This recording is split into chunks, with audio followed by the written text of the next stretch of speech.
Position is that I think that demand for financial services, financial products, is actually shaped by different stages of the life cycle, and those stages have in turn been shaped over the last decade, several decades, by changes to life expectancy.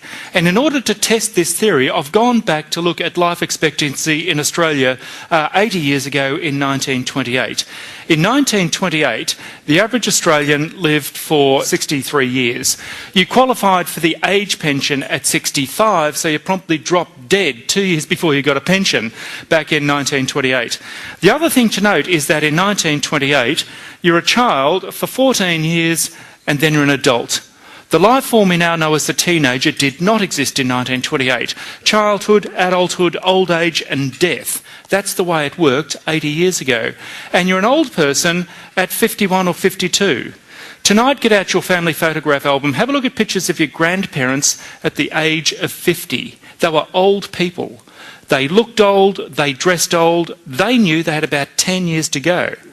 Kick it forward another 40 years to 1968 and life expectancy for the average Aussie is kicked out to 71 years. That is 6 years in retirement that now must be funded either by the individual or by the state. Suddenly the reason for being for a pension planning industry and for financial planning as a career suddenly emerges in the middle of the 20th century. The other thing that has happened by 1968 is that the baby boomers have come along and they've invented a transition phase between childhood and adulthood called the teenage phase in life, between 13 and 19. And you're now not an old person until well into your 60s. Kick it forward another 40 years to 2008 and life expectancy for the average Aussie is now kicked out to 82 years. 83 for women and 79 for men. That is 17 years in retirement that now must be planned for, provisioned for. The actual age at which most Australians retire is 58.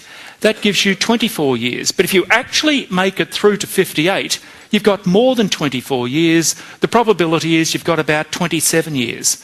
Okay, so the last 4 or 5 years ain't so good, but you've got 22 years of active, healthy living that requires